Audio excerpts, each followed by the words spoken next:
welcome back to Defined by Love with me, Shannon. I've just got over COVID. Last week I couldn't do a video, unfortunately. And then I've had the week from hell. I stopped isolating on Sunday. Monday evening, still feeling terrible, post-COVID symptoms, couldn't go to work. And I moisturised my body, as you do when you're pregnant, with a cream that I got from the supermarket, and it's infused with avocado oil. So I thought it was natural, gentle, should have no problem. Tuesday, 10 o'clock in the morning, I thought I had gnat bites. So I'm going to show you some pictures in a minute. I thought I had a gnat bite on my elbow, and then progressively through the day, it just got worse and worse and worse until my body was just covered in hives. So I'll show you what that looks like now.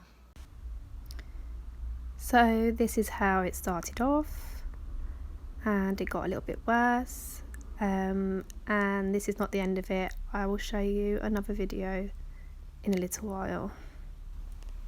So I spoke to my GP and he said definitely go up A&E. So I've gone to one hospital, waited there for ages, started feeling really horrible, literally was sitting in one of those little wheelchairs, sitting down, I just couldn't take it, was feeling sick, really wasn't feeling great. And then whilst I was there I started getting pains in my belly, so I was really, really worried. So when I got through triage and saw the nurse, he said that he wanted me to transfer to Queen's Hospital as they had like antenatal care there and they didn't have that at King George's anymore. So I've got transferred to Queen's Hospital, and they sent me straight up to the pregnancy antenatal triage, and they were really shocked. My skin was terrible, my belly was hurting, they'd done so many different blood tests. They were checking the baby.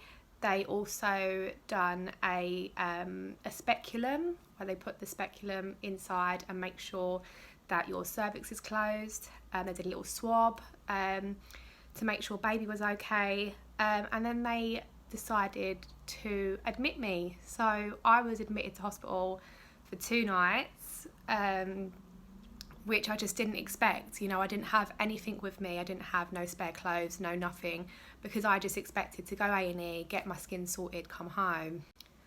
I had a ton of tests done, and as I said, was there for 2 nights. So I'm going to show you a couple of videos and a couple of pictures of what my skin was like. So at this point I was admitted, and as you can see, my knees were so painful and it was affecting my joints, my ankles, because the inflammation was around my body. These black spots kept turning up as well, and I just found it hard to walk and to lift things. The palm of my hands and my feet was so painful too. So eventually they sent me for a scan, and to make sure baby was okay. Baby was absolutely fine. They said there's less than a 2% chance of her coming early with the length of my cervix and stuff like that. So they said baby was absolutely fine, but I still had to stay in because I had to see a dermatologist and I had to see the doctors, and they had to photograph my skin. You're right, so I just do a quick video because I can't really speak out in the ward because there's 3 other women, and they're all waiting to be induced and things like that, so I can't really be noisy because most of them are sleeping all day. So I'm getting discharged today. I've been here since Tuesday. Now it's Wednesday. No, I don't know. I've been here 2 nights, but they're saying that basically the rash that I had all over my body is an allergic reaction, and they've compared it to being like burns. So my hands and my feet are really painful to even pick up the phone or open a door or open a bottle of water. Yeah, so just resting, waiting to be discharged. They've given me 2 different types of steroid creams, and hopefully it'll go down, and then I'll see a dermatologist in a clinic this week, because they did come and they took photographs of all of my rashes all over my body, so I'll see them again in clinic. But yeah, I'm just tired. So speak to you in a bit. You do not understand how happy I am to be home. I've had a shower to get all the old cream off. The warm water really helped stop the itching a little bit for a little while. I didn't even want to get out, it was so nice. But I've changed the bedding, sorted everything out, clean clothes, clean everything, make sure that I don't touch anything that cream has touched. But yeah, I'm home, and now to get healthy again. So honestly, what I can take from this is my partner the day before said to me, you should really think about getting 2 bags ready. One for when the baby does come, a little suitcase, and 2, a little bag just for you if you need to go up the hospital, some pyjamas, a toothbrush and things like that. And I said, oh, we've got ages yet, we don't need to do that.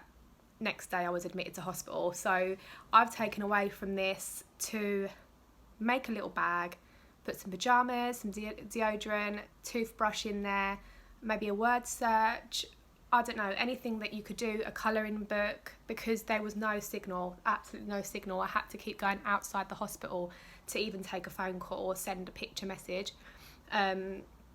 So I would definitely be making a bag, definitely. And also, if you can, if you're going in and you're further along pregnant, bring your own pillow, because at home you're sleeping with a pregnancy pillow.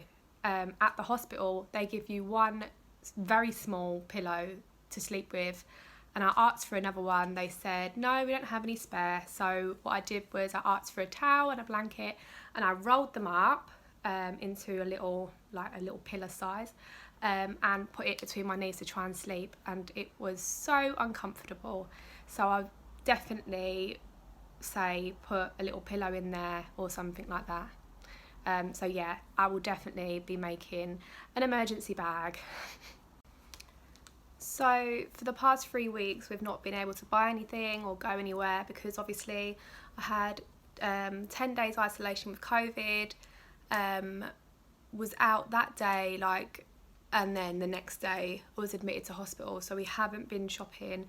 We went out yesterday, but what we wanted was actually out of stock, so we had to pre-order.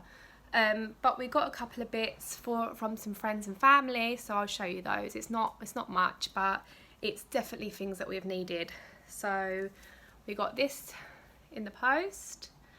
So it shows arm, leg, dad, you can do it, which is really funny because obviously this is my partner's first baby. I'm sure he knows how to put a bodysuit on, but it is very, very funny. Also, this absolutely, I love this absolutely adorable little knitted suit. So you've got the little trousers with the little socks knitted into it, so little booties at the bottom, with this absolutely lovely little cardigan, and I think I'll just put maybe like a long sleeve bodysuit underneath that or something like that. Definitely a nice one for going out and visiting family. So I asked my dad to go and pick up a few things that I was severely lacking on, because you're going to need loads of these things. So bibs and a towel, because those are definitely things that we're going to need loads of. So this is just a little, feels like a muslin cloth, little bandana bibs. So we've got 3 of those in a pack. Lovely little girly colours. And then 3 other little designs. Oh, this was a pack of 4. More little bandana bibs, what would be great for little outfits when they go out. And then a hooded towel, which was absolutely adorable. I think that's where their head goes. And then you wrap them in it like a big triangle. So we definitely need another towel because we only had one, and you never know how many times you're gonna have to bath that baby. It could be once or twice a day, because obviously spit up and sick and poo explosions. So also some little hats, because I was really worried that I don't have any hats. So little white one there, a little pink one. These ones are cute, they have little ears on. I think they're adorable. Little bear ears, and some scratch mittens, because we don't want her scratching her little face. So that's all we've got this week, but we will be doing some Christmas shopping, and hopefully we'll be getting that thing that we pre-ordered in the middle of November, and I will show you. So this is Defined by Love with me, Shannon. Thank you so much for following. I'm really sorry that I couldn't do a video last week as I was so sick, but I hope you continue to watch and support. Thank you so much if you've liked, subscribed and commented, because it all means so much to me, and I'm really enjoying recording my journey, and I hope you're enjoying following along. So and I'll see you again next week. Bye bye.